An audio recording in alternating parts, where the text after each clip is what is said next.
Channel के सभी दर्शकों को नमस्कार, जय श्री कृष्ण, प्रणाम।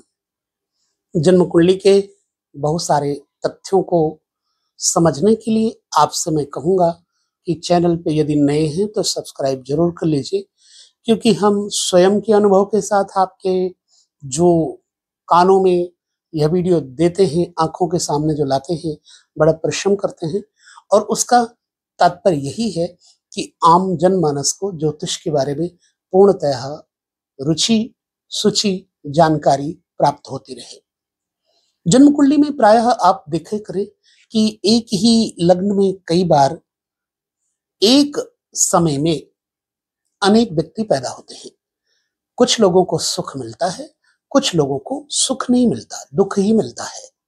जैसे एक डाली पे खिले हुए 5 फूल 2 चढ़ जाते हैं मंदिर में, और कभी कभार 3 फूल चले जाते हैं वेश्यालय में, या लोगों के पांव के नीचे कुचले जाते हैं।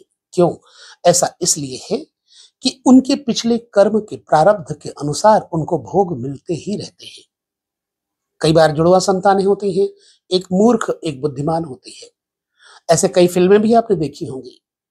ठीक है, तो आइए हम जानते हैं जन्म कुंडली के एक रहस्य को, जिसको कहते हैं उभयचरी योग। छोटा सा वीडियो है, बहुत बड़ा नहीं, हमें समझना होगा। अक्सर हम लग्न को तो देख लेते हैं, लग्नेश को देख लेते हैं, लग्नेश की स्थिति को देख लेते हैं, लेकिन योगों को भूल जाते हैं। ऐसे में एक बहुत सहज योग आपको जानने में, उसके लिए बहुत परिश्रम नहीं करना पड़ेगा, ध्यान से आपने समझना है। आप देखिए अपने सूर्य को, कहां बैठा है। उस सूर्य को अब आप क्या करें, एक कुंडली बनाएं और लग्न में बिठा लें, क्योंकि आपको इससे आसानी से समझ में आ जाएगा। वैसे अगर आप ज्योतिषी हैं तो आपको समझने में कहीं भी सूर्य बैठा हो कोई परेशानी नहीं होगी। क्या होता है जन्म कुंडली में, यह योग जिसको कहते हैं उभयचरी, और उभयचरी में 2 प्रकार के फल प्राप्त होते हैं, एक शुभ और एक अशुभ। यदि सूर्य के द्वादश भाव में, यानी 12वें घर में, जहां सूर्य बैठा है वहां से पिछले घर, ठीक 12वें घर में आप देखें कोई ग्रह अशुभ बैठा है, ठीक देख लिया आपने। अब आप देखिए सूर्य के दूसरे घर में क्या कोई ग्रह अशुभ बैठा हुआ है।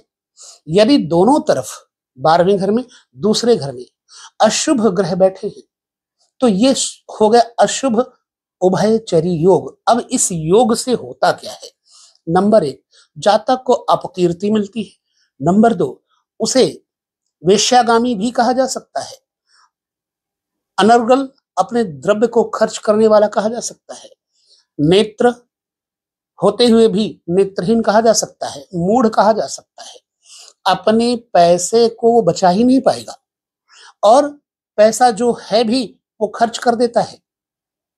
तो ऐसी अवस्था में जातक को इस उभयचरी योग में क्या क्या परेशानियां होती हैं, हमने जरा नोट करके रखा। आप देखिए, अगर उभयचरी योग है तो जातक को क्या क्या परेशानियां होती हैं।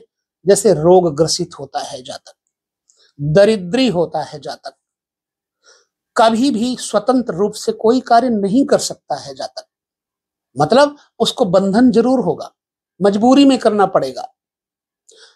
तो ऐसे अशुभ उभयचरी योग में जातक को संतान का सुख भी श्रेष्ठ नहीं प्राप्त होता, उसकी वाणी में भी अशुद्धता रहती है। ठीक है, लोग उससे ईर्ष्या और पीठ पीछे निंदा करते हैं। ठीक इसका विपरीत परिणाम देखिए, यदि जन्म कुंडली में सूर्य से 12वें घर में शुभ ग्रह बैठा है और दूसरे घर में शुभ ग्रह बैठा है, अब यही योग तत्काल ही शुभ बन जाएगा।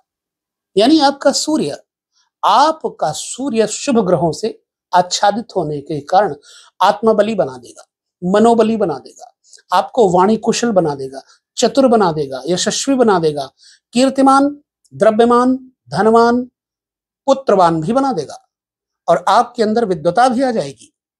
आप सूर्य से बलिष्ठ हो गए, आपका सूर्य बलिष्ठ हो गया, आत्मबली हो गए, आप मेडिटेशन करने में आगे होंगे, योग मार्ग में आगे होंगे, और आपको समाज में बड़ी ख्याति प्राप्त होगी। देखिए आपकी जन्म कुंडली में अगर ऐसा योग है तो ठीक है, अगर आपके परिवार में किसी व्यक्ति का ऐसा योग है तो आप जरूर देखें।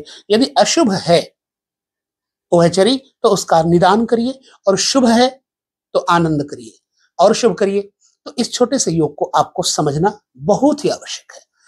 बस इतने से वीडियो में आपके साथ पुनः किसी और वीडियो में किसी योग के साथ मिलेंगे। तब तक नमस्कार, जय श्री कृष्ण, प्रणाम।